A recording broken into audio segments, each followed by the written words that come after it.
You know, it's been a drought since '96. '96, right? But I want to know, what message do you have for the fans who, you know, they want some hope. They want to. What do you? Of course. And I would first of all start with this Super Bowl. I would look at these teams. Look at New England. Look at Seattle. They're made up of for the team. First-year quarterbacks for the team, the system. Right. The coaches are fresh on the scene. So the point is, in this day in the NFL, you can go from a pumpkin to a carrot, right on, so to speak. Yeah. And you can do it in a year, or you can do it in 2 years. That is very promising to me. I've been there. I understand how it's done. I understand how it's not done. I do want to say that it's highly competitive out here, as competitive as anything I've ever been involved in. But for instance, we're redoing our defense, and I've changed so much about the approach that we're going to have with coaching the defense. Yeah. So kind of when you work for yourself like I do, you have to change what's in the mirror, so to speak. That's right, 100%. We all do. And I wondered, Michael Irvin, I ran into him the other day. He's actually really high on next year. He said he's really kind of high. Something similar. He said, "Man, you see what we're doing? Do you recognize what we're doing?" And he basically said that he wants to bring belt to ass. His famous. He wants to bring it to the pros. He wants to bring it to Dallas. Are you? Oh wow! Bring belt to asses. Well, hello, good people and Eagle fans. Mark Holmes here, and as always, I want to say thank you all for watching, commenting, subscribing, and being part of the Jobu Sports Report. Without you guys, as well as you ladies, you know that this literally does not work. Hope you're all having a great day. Man, it is Monday, and tomorrow, we got some shit to deal with tomorrow. We got the franchise tag. Oh, shit! That begins tomorrow at 4 o'clock Eastern or 3 p.m.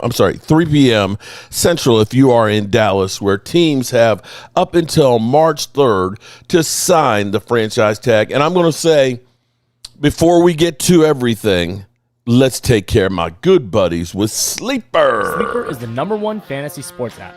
It pays to know sports. Pick more or less on top players. Your first pick is on us, so start winning now. Play in Texas, Georgia, Minnesota, and 27 more states. Pick anytime across all sports, pregame or live. Over 10 million players are already on Sleeper. Make your picks count. Score up to 1,000 times your cash. Join today. Get up to $100 credit using the code JOBU. Call your shot on Sleeper. Download now. Make sure you call your shot with Sleeper. Perfect timing, Jobu. Kid Cowboy in the house. We got Lady Libra. What's up, Lady Libra? We got Help Miranda. What's up? The freaks come out at night. Logan Motorsports is in the house. Chris May is in the house. Let's see who else we got here. We've got Jeff Lee. My name is Jeff. Boobies up. We got the lovely and talented Holly Pierce. What's up, Holly Pierce? And welcome, everybody. Welcome. Mr. Elston, what's going on? Let's go. Okay, so I have to say, you know what? I got fooled because you're used to seeing the names you know, the names you trust. When I see Todd Archer, it's a name I know, and it's a name I trust. There's a Thomas Garrett. What's up, Thomas? How you doing? Hey, Holly Pierce. Oh, Logan, we're not the only drama queens out there. You know Philly 500 is a drama queen, too. And I'm going to get to Philly 500. Chris Bay, shout out to Chris Bay. Appreciate you, buddy. Chris, I saw this. It was JPA. I don't know what JPA is. Just People Association. I don't know.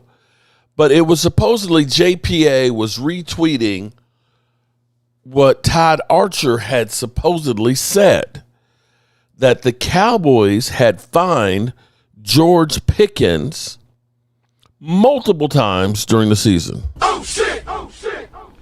And it's like, okay. And my thought was not so much that the Cowboys had fined him, because I know that him and CeeDee Lamb, they had to sit down and play. Y'all remember? They had to sit out the first series of the game against the Raiders because they were, out in Vegas, and what happens in Vegas stays in Vegas, right? Right? So it was like, okay, this isn't a surprise, but what I thought it was, because it was Todd Archer, I was like, okay, the Cowboys haven't changed. This is typical Dallas Cowboys stuff, because, when Zeke Elliott was trying to get paid, it was Zeke who, we're not going to reset the market. Zeke Elliott's got to understand that, there's pie, and I love to eat pie, and I want to keep some of the pie, and we're not going to pay him. And so, he's just going to have to understand that he's not going to get paid. And they had him miss all training camp, sitting on Cabo. He was supposedly out there running with Coronas, and it hamstrung his season. And he was never the same after that. You could look at it and say, with CeeDee Lamb, that CeeDee Lamb, when he came back, he had kind of an injury plague season. Gina Dallas Diva in the house. What's up, Gina? And you could look and say directly that probably missing training camp, all of these, nagging injuries that he had, you might attribute a lot of those to having to work himself into getting in shape. You can think about D-Law, who when they franchise tagged him, and he said, bro, you better get me my damn money. I'm not getting my shoulder. I'm not getting my rotator cuff taken care of until we do. And if it ends up hurting the season, so be it. And so all off season, he was rehabbing but couldn't lift weights. Now, if you don't think that having your arms strength is important for a defensive end when you're trying to get separation from an offensive lineman, then you're pretty stupid, cat boy. Hey, I take offense to that you're sitting there saying that I'm not really intelligent. I got a degree in chemical engineering, and it comes in handy with what I do here with the Dallas Cowboys. Y'all are so full. I'm going to get to you, Momo. I'm going to get to you because you always up here saying stupid shit. Then I saw that, and it was like, here we go with the Cowboys. They're trashing the man in the court of public opinion. Anytime, it's okay for the Joneses to go ahead and bump up the prices on tickets, right? Even though you ain't made the playoffs, I can guarantee you sometime soon we're going to hear about ticket prices going up. Even though the Cowboys missed the playoffs the last 2 years, they're not going to go ahead and say, well, since we didn't win too many games the last couple of years, we're going to give you a little rebate because we feel we don't deserve to get all this money. Last year we ended up increasing our value by almost $1 billion. And, since we had that game there, when you sit there and you think about Thanksgiving and the turkey and the turducken and things, and you think about the Cowboys playing the Kansas City Chiefs, we ended up having a NFL regular season record game. The old record was 42 million people watching. We had 57 million people watching that sucker. We had more fans in the stands with the Dallas Cowboys than anybody else. So when we become worth $14 billion this year, we're putting in the work. And if you say we're not winning, I'll say we're winning the money game. We got more money coming in than any other team in the NFL.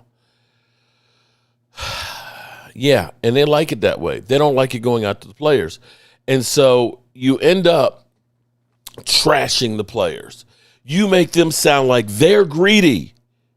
They're out there getting their brains scrambled and stuff, and they want to get paid. They're not doing it for the love of the sport. They're greedy. They're not thinking about their teammates. That's the way they kind of play it. And I said, here we go.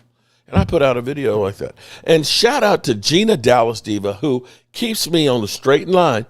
That there's something about those strong women there that will put a foot in your ass to tell you you're messing up. Miss Tracy's like that.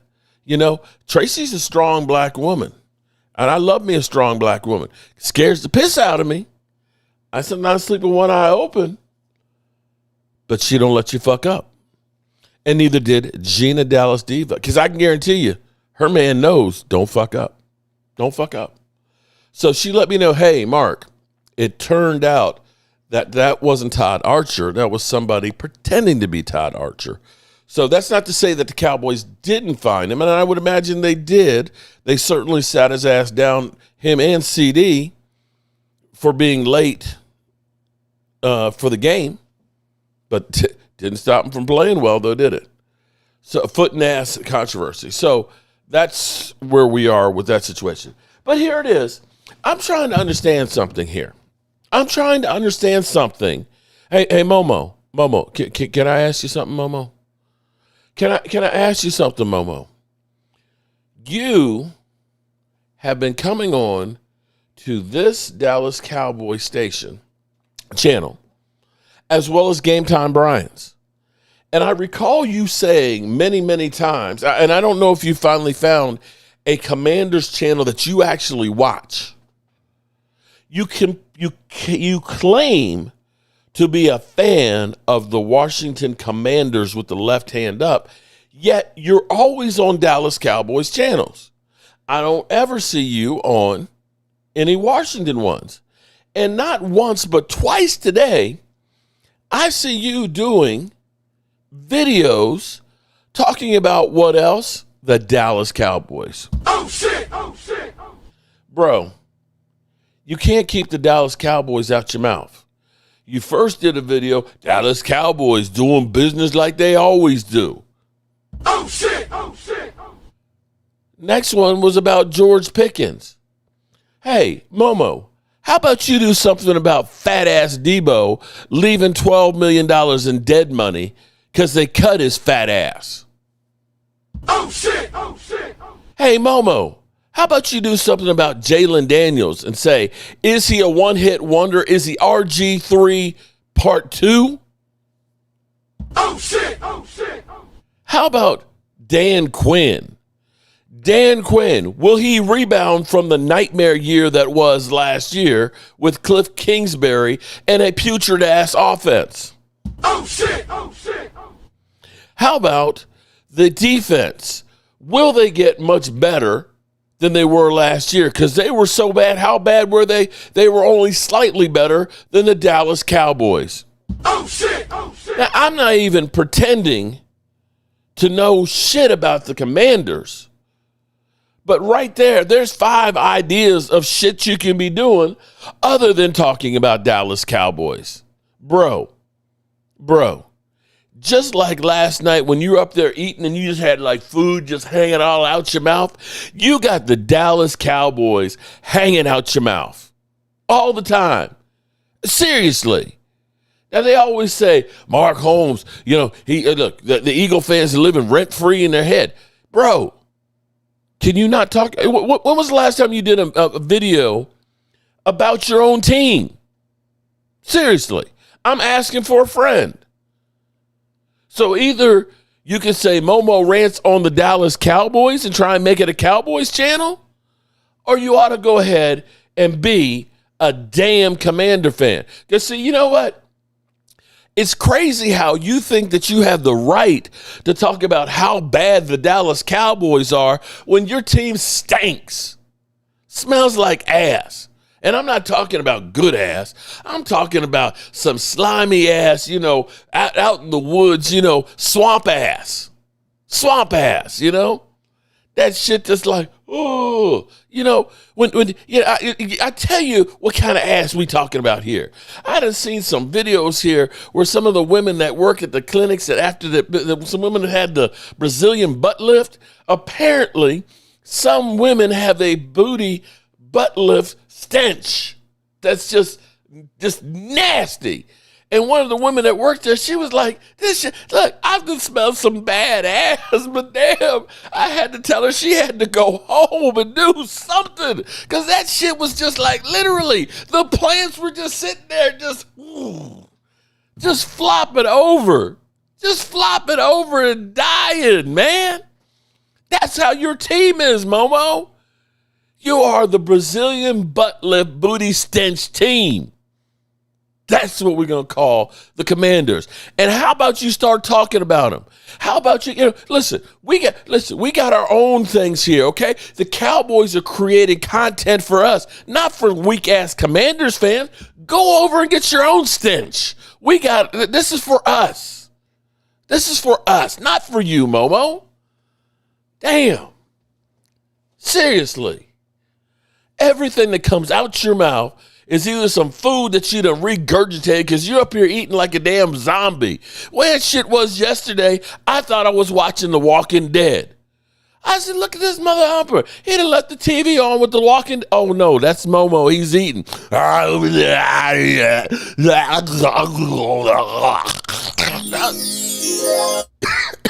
don't know what's going on. Damn. And I'm not lit. Actually, I'm not. Me's 21. Not lit. I'm just fired up. I'm just fired up, man. I'm just happy.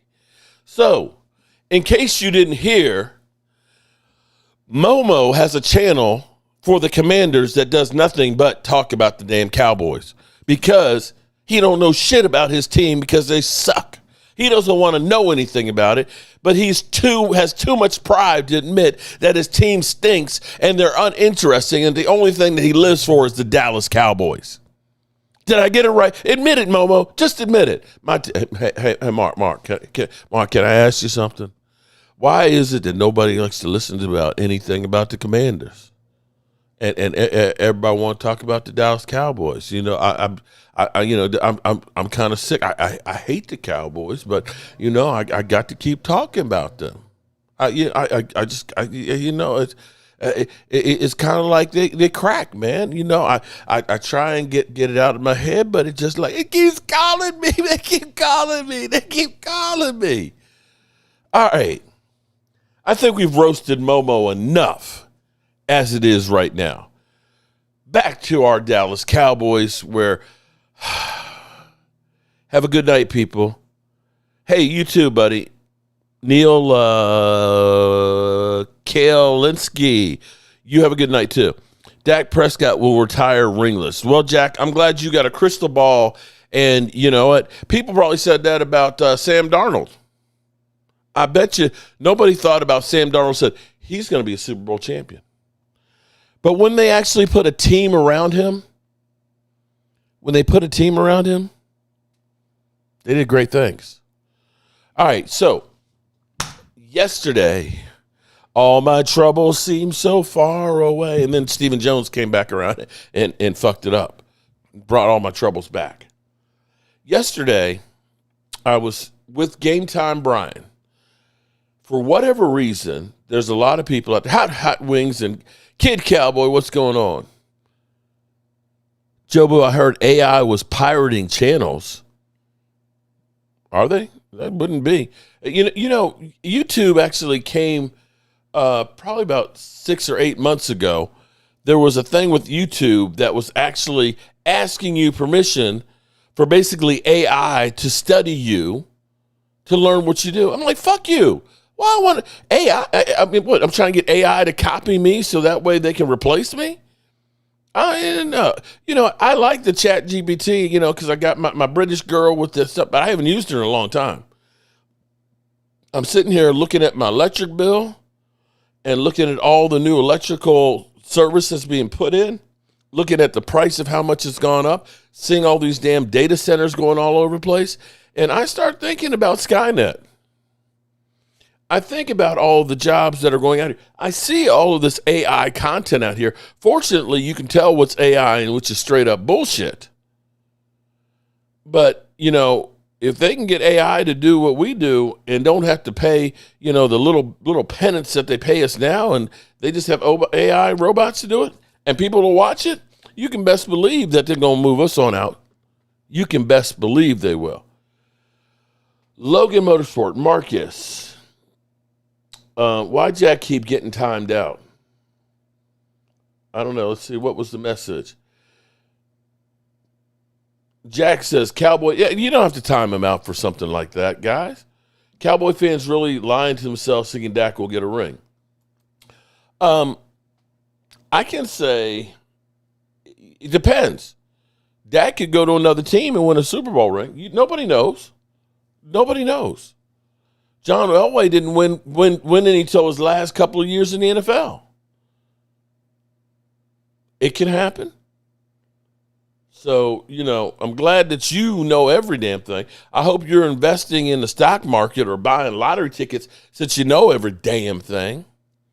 All right, so here's my thing. I'm not that bright. I know. Believe me, I know a lot of y'all think I'm a genius. Believe me, I have to tell you that I'm really not that smart. I just work hard. Seriously. The thing I understand is I'm not good looking. Yes, I know it's hard to believe. I know I'm not good looking. I damn sure ain't sexy. Not with this stuff. And especially when I'm out working and my crack's out. I know I'm not sexy. I know I'm not that smart. I'm not pretty. But what I do have is I work hard. I will outwork a mother humper. I ain't taking time off. I'm working and I'm trying to get myself better. And I will say one positive thing for Momo is, because it used to be when Momo first started, like when the Commanders were losing games and stuff, and he'd be like, I'd be like, Momo, now's the time for you to do a video while all the Commander fans are pissed off. Now's the time to do it. No, I'll do one tomorrow. And things. It's like, no, bro, if you want to do something, you got to work. And I hate to say this about some of you mother humpers out there. This generation, y'all scared to work. Y'all are all expecting for everything to get handed to you. You expect, I'm going to start a YouTube channel and I'm just going to wait and let everything's just going to be great. Oh, I'm going to have a YouTube channel. And then you get mad. It's like, I done put out 5 videos. Where's my check for $2,000? Oh, shit. The fuck is you talking about? Well, people make it, I see him out there, Mr. Big Man, he's making millions of dollars. How come I ain't got that? Shit, man, I done 10 videos now, man. I'm ready to have my Mr. Beast bars and shit. But, they fronting on me, man. They got their algorithms against me and stuff. It's like, no, bro. I do well on YouTube. I ain't gonna lie to you. YouTube has been good to me. But you know what? You got to put in the fucking work. You got to put in the work. And if you put in the work, it doesn't matter what the fucking job is you do. I don't care if it's cleaning toilets. If you put in the work and you are the best at cleaning toilets, I can guarantee you're going to be rich. You're going to be rich because people will recognize people that work hard and they will want to get those people. But if you don't put in the work, nobody gives a shit about you. Nobody knows who the fuck you are. And if you want success, you have to put in the work. You can't wait till the last minute to try and do shit and half-ass it and expect, I got it in. Well, you got in shit is what you got in. You got in shit. And that's what you're going to get back out. And herein lies my problem with the fucking Cowboys. The Cowboys trust the process. No, I'm not trusting the damn process. Because the process has sucked for 30 years. Now, I got on my buddy. There's my buddy, Game Time Brian. And I think it should be a new segment. Because this should be the segment where I get to be pissed off. Game Time. I hope we can do that. Because it felt good to not try and be this happy-go-lucky, joy, make everybody happy guy. I was happy to just get the shit off my chest, okay? Just get the shit off my chest. Because sometimes you can have this persona, oh, he's such a nice guy and everything else. And you get tired of being the freaking nice guy, bringing all the positivity. At some point, you just want to go off. And see, that's what happened yesterday with Game Time Brian, game time. I said, game time. I said, I got shit on my chest, man. I want to get, and see, we've done let the beast out now. We didn't let the beast out. And I'm tired of saying shit where I'm constantly trying to find the positive side of what the Cowboys do. And I don't understand. I don't understand how the Dallas Cowboys have to use the franchise tag more than anybody else. Can somebody explain to me why it is the Dallas Cowboys can't just get a contract done? You have known since the day you brought George Pickens in that it was a one-year deal.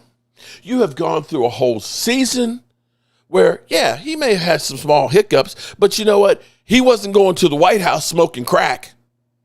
Was he? Was he going to the White House smoking crack? Oh shit! No. Shit. Was he punching fans in the stands? Oh shit! Oh shit! Did he show up to training camp pregnant like Debo? Oh shit! Oh shit! Did he cause an accident racing in Dallas? Oh shit! Oh shit! Right? Was he reading a book on the sidelines like A.J. Brown? Oh shit! Oh shit! Did he do any of these things? No. Was he one of the top 3 wide receivers in the NFL? Oh shit! Oh shit! Right? Right? When I look at what the Eagles did, they took a 3rd-round pick and they traded for Jahan Dotson. Is Jahan Dotson anywhere near the level of George Pickens? Oh shit! Oh shit! How many times have you had wide receivers that have had 1,400-yard seasons as your number 2 wide receiver? Oh shit! Oh shit! How many yards did your last 3 number 2 wide receivers have combined? Only 350 yards more than what George Pickens did in 1 year. Oh shit! Oh shit! Right? Am I wrong? You know what? Charles Haley, and I'm sorry, Charles. I'm sorry, Charles. Because we sitting here saying, well, George Pickens, he's a bad guy, man. You know, he's going to go off. You know some of the shit that Charles Haley would literally do? I'm not going to lie to you. I'm going to tell you flat out. I can tell you when you were at JMU in the fucking locker room, not on the field. You know how they always say, keep your head on a swivel so you know what's going on so you don't get knocked the fuck out? You had to keep your head on a swivel because you might just find a dick in the side of your head. Charles was crazy. Charles did some bad shit in San Francisco. Yeah, they were winning Super Bowls with him, but they said, you know what? He kind of crazy. He kind of crazy. We got to get rid of this guy. And you know what Jimmy Johnson did? Jimmy Johnson had him he came up to his office and said, hey, coach, please don't embarrass me in front of the guys and everything else, man. I'll do whatever you want me to do. He found a way to get the most out of Charles Haley and rode that mother humper to 3 Super Bowls. And see, this is the problem here is you don't understand how to get the most out of a player and make them work. That's the problem I have right here. You got a guy who you seemingly had motivated to get the best out of him. And I don't want to hear this shit. Well, he took some plays off. Well, this mother humper who took some plays off more than doubled the production of anybody else you've had there, including Amari Cooper. Players that can do this, they're crazy. You ever heard of A.J. Brown? Antonio Brown? Michael Irvin? Chad Ochocinco? T.O.? Every one of them are a problem child. They're a crash out. That's what they do. That's what makes them freaking special. For all these people out here saying, get rid of that guy, or maybe, oh, well, we shouldn't pay him. Oh, so Are we going to magically, sometime between now and July 15th, we're going to have, the clouds are going to part, and all of a sudden the answer is going to come to us where now we should pay George Pickens? That magically the answer, we learned up more about George Pickens. No. When has it ever that the Dallas Cowboys, who have franchise tagged Dalton Schultz, Tony Pollard, Dak Prescott twice, Super Bowl winner, D-Law. Who am I missing? Oh, we're about to do there. That's 5 in like the last 10 years. I bet you there's not another team that's used the franchise tag 5 times in their existence. Some reason we can't seem to come up with a reason to pay a guy in a reasonable set of time. And like I was saying, for all you out here just waiting for shit just to happen and magically, because you're entitled, we are the Dallas Cowboys, and the Joneses feel we're entitled. Everybody wants to be a Dallas Cowboys, and we can just do shit work, and we're going to get production. It doesn't work that way. You got 3 weeks between now and free agency. You got Osa Ndigbazua's deal done, didn't you? You got Kayvon Turpin's deal done before then, right? Why can't you go ahead and say, hey, Dave Melagetta is going to be at the combine. Get a damn room. You, Jerry, David Melagetta, iron out the shit that happened with Micah Parsons and get a deal done now for George Pickens. Get this shit done now. Don't franchise tag where it's going to cost us $28 million hard money. Get this shit done now so we've got an $8 million cap hit and we got $20 million of money that we can use on a free agent. That's the difference between winning and losing. The Cowboys always fucking wait till the last minute to do anything. You wait till the end of training camp to sign players and bring them in. They're coming in, not knowing your system, not in shape. But you expect to say, well, hey, we just brought him in. He can play right now. Bullshit. Stop sitting here and saying we're going to wait for players coming back from injuries instead of saying, you know what, we got to hold on to Amari Cooper because we don't know what Michael Gallup's going to be. He might not be ready to start the season. You know what? Trayvon Diggs, not once but twice, you relied and said, well, hey, we'll pencil him in. He'll be ready sometime early in the season without having a damn backup plan. So, yes, I'm animated about the Cowboys wasting freaking time. The next thing, I'm telling you, I feel relieved. I'm so happy. You don't know how good it feels to get this shit off my back.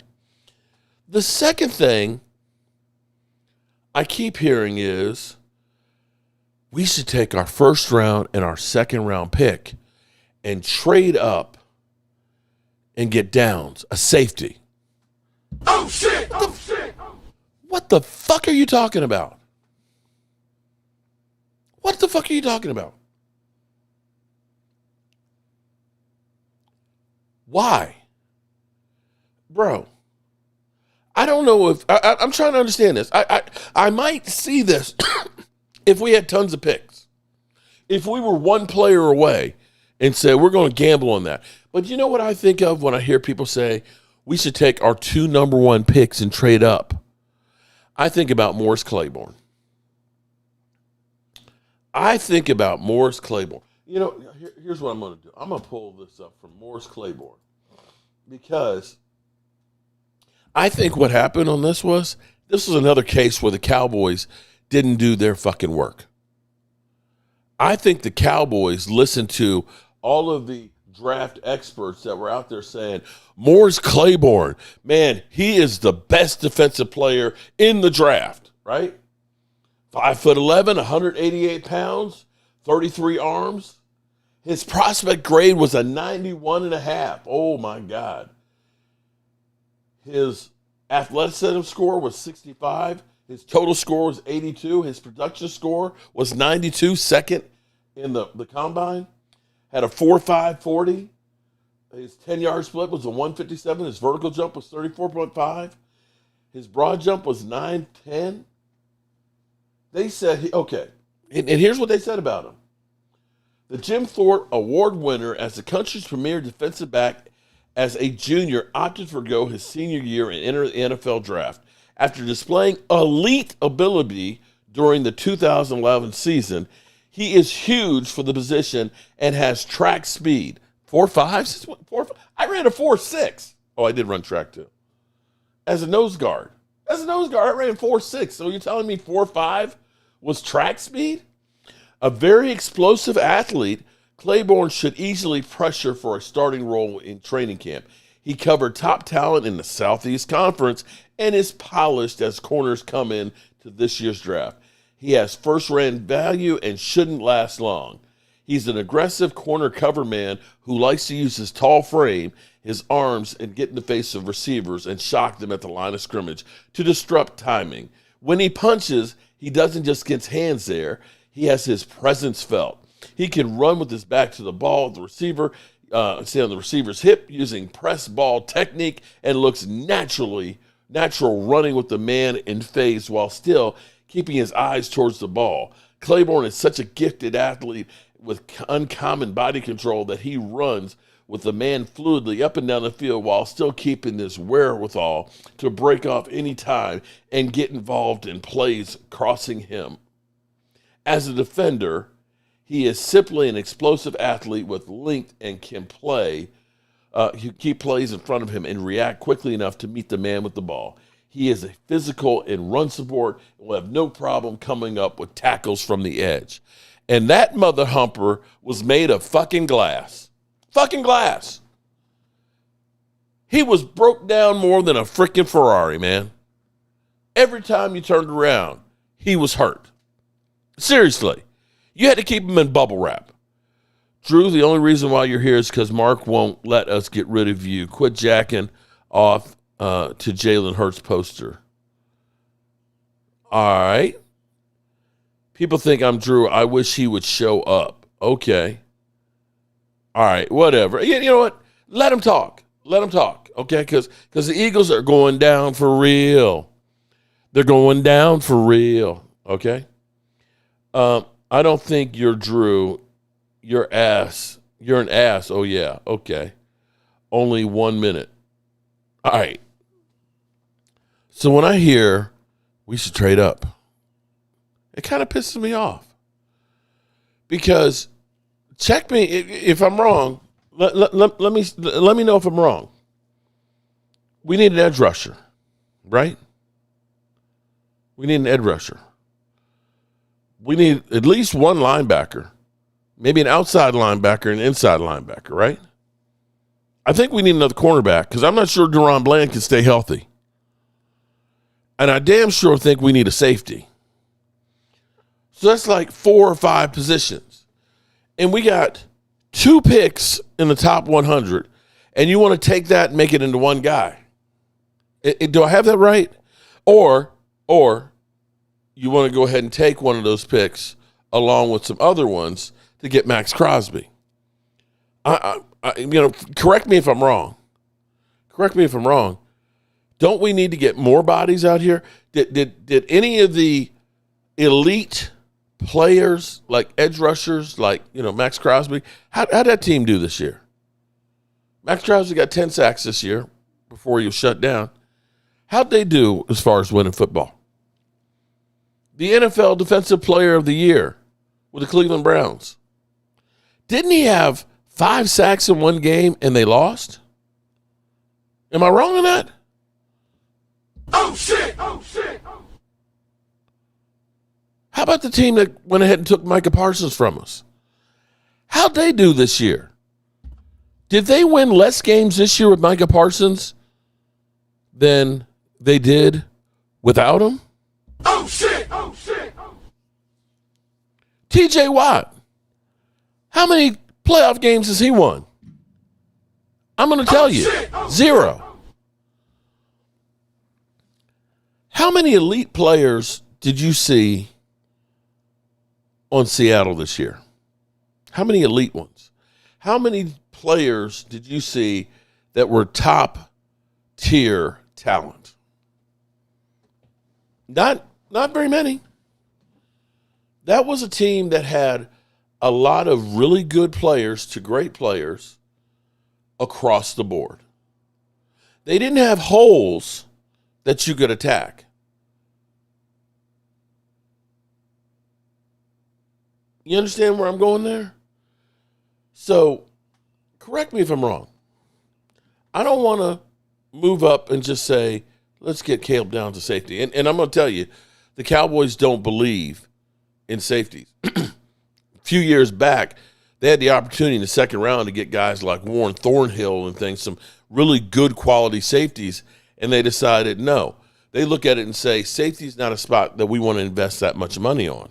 That's not what they do, which is why we had Donovan Wilson and Malik Hooker and guys like that. So you can forget that pipe dream right there. They're not moving up on there. But I also think about DMV. And DMV, I'm sorry to throwing you up under the bus, bro. I'm sorry to throw you, but I remember a few years back where you were all in on Kyle Pitts.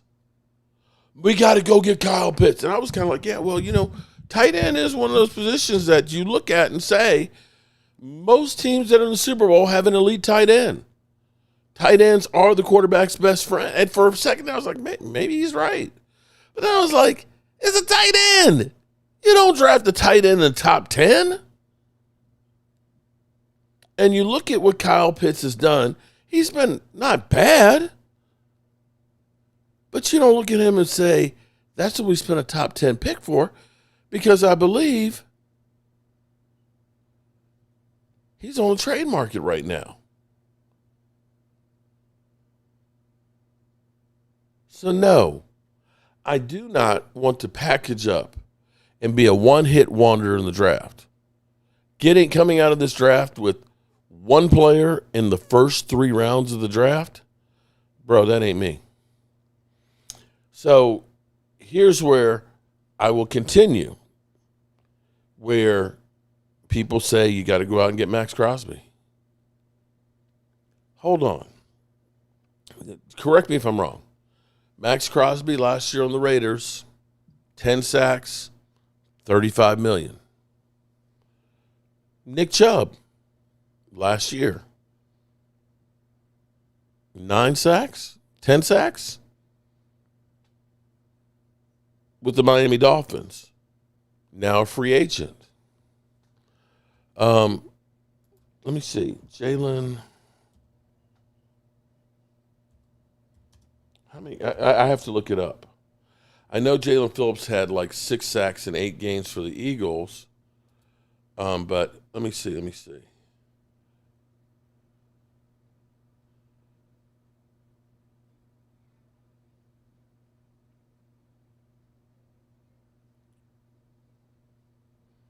Oh, no, he had 5 sacks. That's it.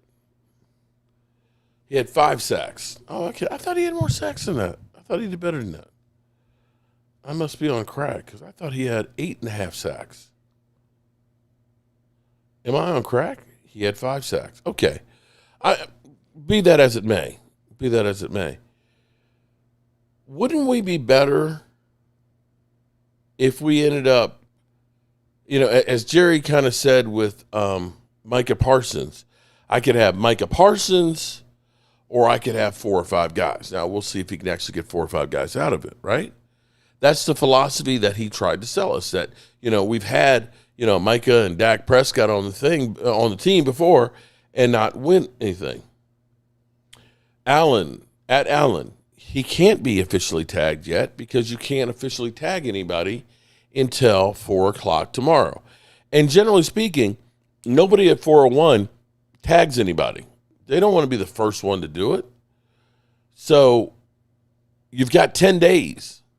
You got 10 days between the 17th and the 3rd of March to tag somebody.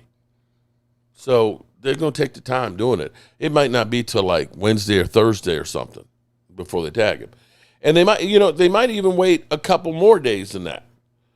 And, because we've got everybody watching and waiting, the Cowboys, of course, likes the dramatics. But wouldn't it be better for the Cowboys to go through? Wouldn't it be better for the Cowboys to go through and look at somebody like Bradley Chubb and say, okay, hey, look, we're going, instead of spending $35 million on Crosby, who did have a procedure done on his knee, right? And giving up a first-round pick, and maybe it might be a second the following year, or your fourth-round pick this year and fifth or something.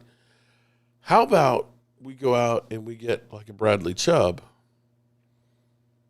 We hold on to our two number ones and get the best two players available, or even take one of our picks and trade back if you have a trading partner and try and get a couple more guys.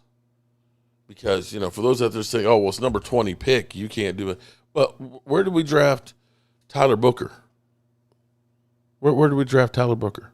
Where did we draft Tyler Smith? Weren't they in the mid-20s?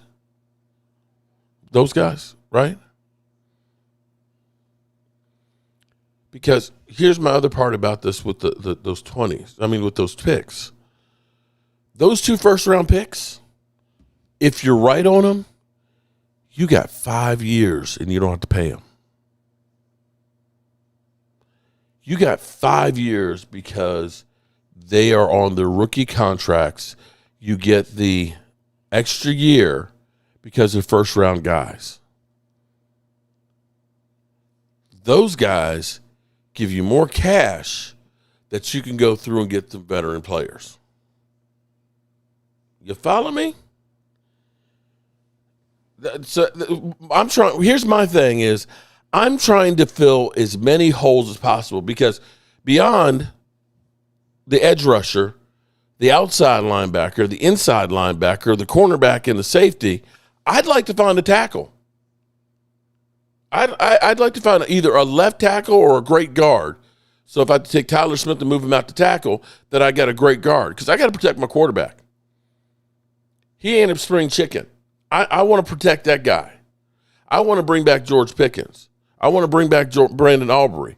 I want to go out and I want to get me some edge rushers. I want to get me some linebackers. I'd like to go out here and get, say, if DeMario is let go by New Orleans, hey, bring me in DeMario Davis and Quincy Williams.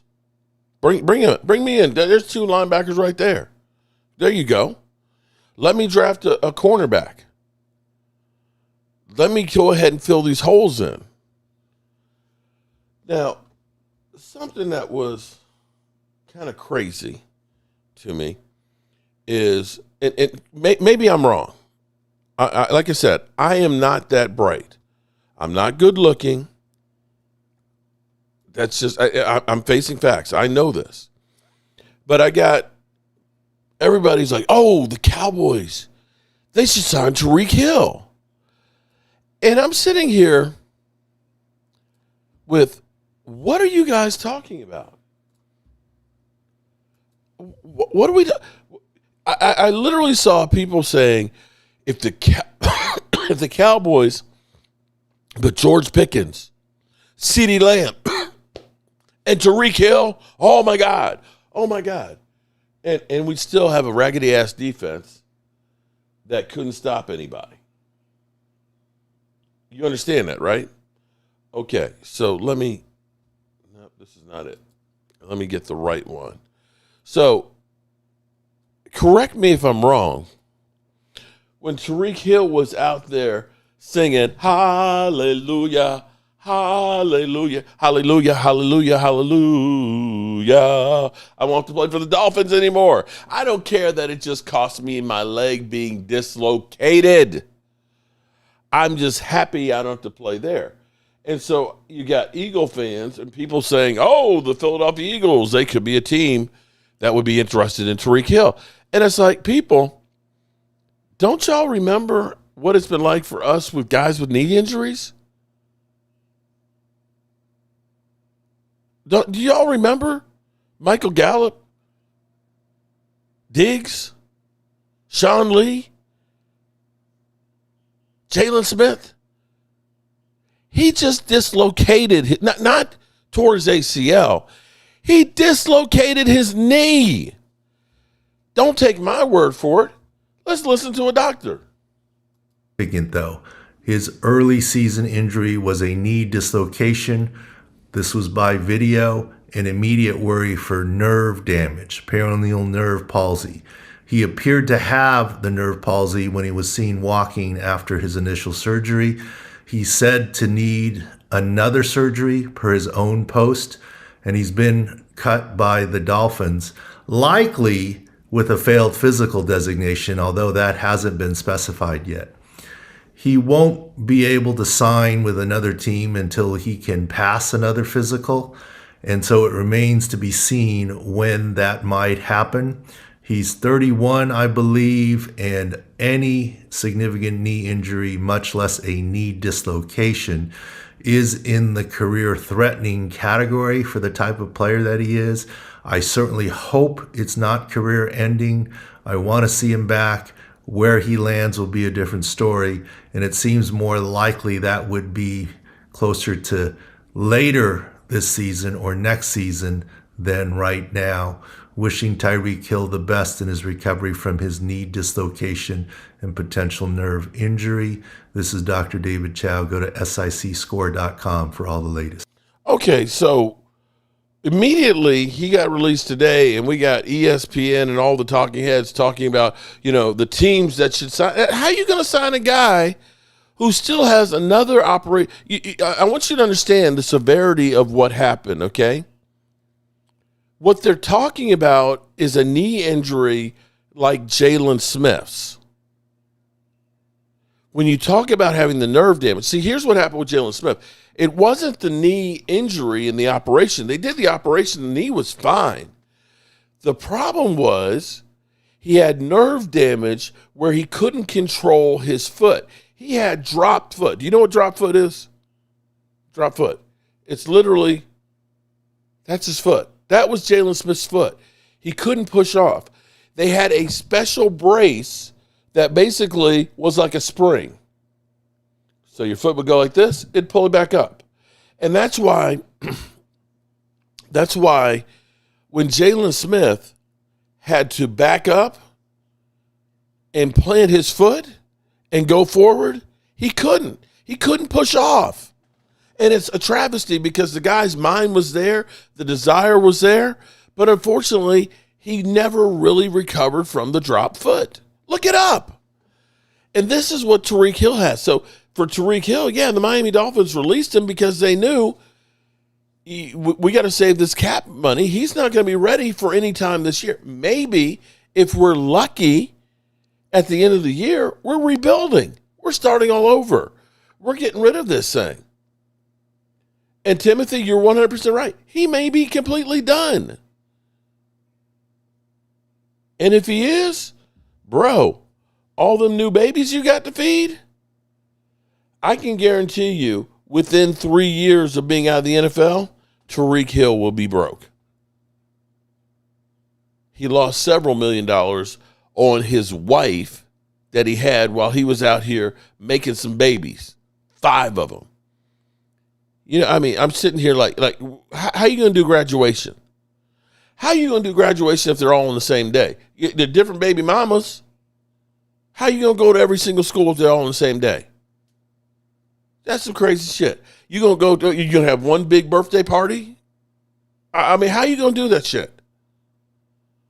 And I'm not trying to say this to be funny. This is real shit. Come on, before modern injury reporting rules, guaranteed contract, stronger player unions, and protections. Hit the like button, good people. Yeah, shout out to everybody coming in. I know this is the silly season, and there's really not major things that are going on. So I appreciate everybody coming in. I'm back focused and working hard. I'm excited about the franchise tag beginning to start, and I'm happier that literally less than 3 weeks away, we have free agent frenzy. And I'm going to be from Sunday, Monday, and Tuesday, I'm going to be all up in that shit. I might just literally just tell Tracy, Trey, go on vacation for a couple days, okay? I'm going to sit here in this chair. I'm going to get me a bucket to pee in because I don't want to miss nothing, okay? I'm going to have a blanket. I'm just going to order food in. I'm just going to be here for 3 days straight, just live streaming. Just live streaming. I ain't going nowhere. Okay? I can't wait for the draft, bro. You and me both.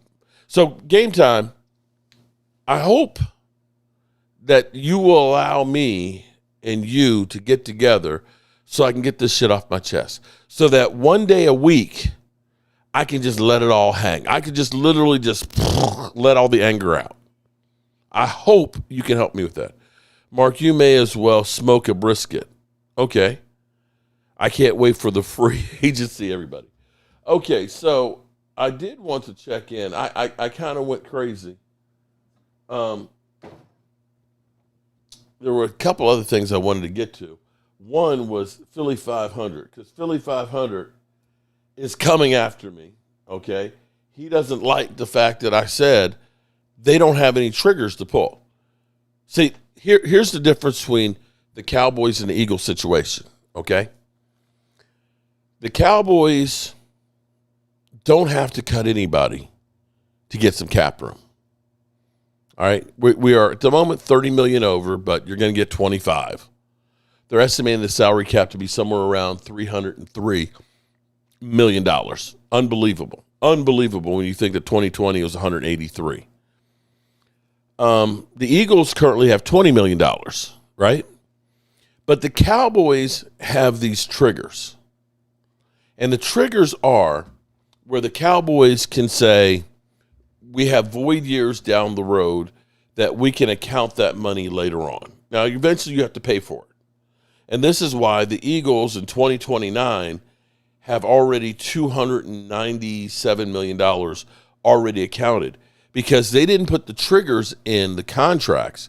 They just went ahead and they made the contracts as cheap as they could from Jump Street, which has allowed Howie Roseman to continue to make all these moves, right? So the problem for them is they have $20 million right now. They'll get 25 with the additional money. I don't know what the rollover is. I'm sure they have some money that's going to roll over. But that's where they can only get their money, with the exception of cutting guys. The Cowboys have so many triggers that they can pop. So, for example, if the Eagles had a trigger, they don't. They can't get any money off of Jalen Hurts' contract. It's $31 million. It's not a bad number. The Cowboys, Dak's number is $70 million, but if they pop the trigger, they save $31 million. So that's $31 million they can spend.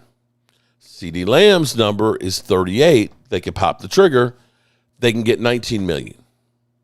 So between flipping the triggers for Dak and CeeDee, they can get $50 million. But it's not only them. They got Tyler Smith they can pop a trigger on. They got Quentin Williams they can pop a trigger on for $12 million. And we've got people talking about Kenny Clark, that Kenny Clark may be short-lived for the Cowboys because he's got, let me pull it up here really quick. Kenny Clark, his number is for this year is $21.5 million. And people will say, you can't pay Kenny Clark. Well, you can flip the trigger for him and drop his number down to 9.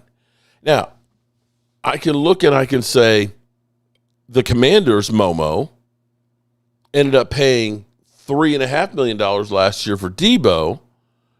To save that money, they put it all $12 million in a void year. So that's why you got $12.5 million in dead money. So if you're telling me I can do the same thing with Kenny Clark and keep my defensive line in front together, why not do that? So the Cowboys can flip all these triggers and end up getting additional cap space to the tune of about $120 million.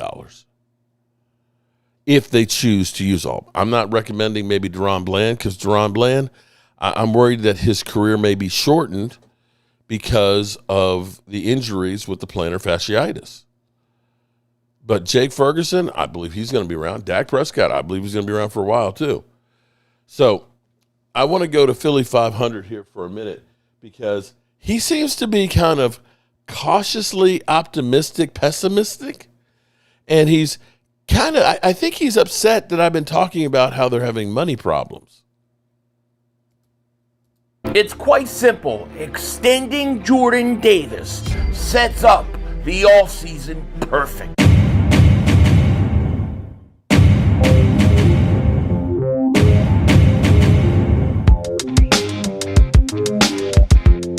Dallas still stinks. Okay, so Meest, let me explain real quick.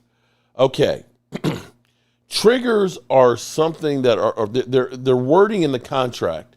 Okay, it's kind of like if you have a bill, you can pay me now or you can pay me later. It behooves you to pay it now, but you can just basically take some of the money from this year's that's owed, and you can spread it out over the contract, or you can put it into a void year. Your contract is maybe 4 years long, but you may put in an additional 3 years of voids where you can say, I'm going to take that money and I'm going to pay it off over those void years to keep the money low now. Those are the triggers that we're talking about. Okay. Yo, by the way, kick ding back here, and we start off with some breaking news, breaking mother humping news. That's right. The Eagles have a new quarterback coach, and they are going to stay in-house for this one. Matt Zenitz was reporting. You mean the guys that were sucking ass this year? Expectation is that the Pound Eagles will name Parks Frazier as quarterback coach, sources tell at CBS Sports. He was Philly's pass game coordinator in 2025. Shit. Now expected to move into a new role. Previously worked for Miami, Carolina, and Indianapolis. Was interim offensive coordinator for Indy in 2022. I don't know if that is a good thing or a bad thing. I mean, when you say, hey, I was the passing game coordinator for the Eagles last year, that is not like something to brag about. I'm just being honest, right? It's not something to brag about. Was it him? I don't know. Who knows? Look, man, I will say this about Nick Sirianni. He's putting it on the line. He is taking a chance going with young guys, inexperienced guys. Mannion, the tight end coach they just got. Now you have a first-time quarterback coach. They're taking a chance, man, and I give them a little credit for that, right? Not scared to do what you got to do. And I do actually like Sean Mannion. I like him that in the role he's coming in. If he's got the mind that they say he's got, then go ahead and let's see what he can do. So it's very hard for me to tell you, yeah, this is a great move, that's a great move. I don't know.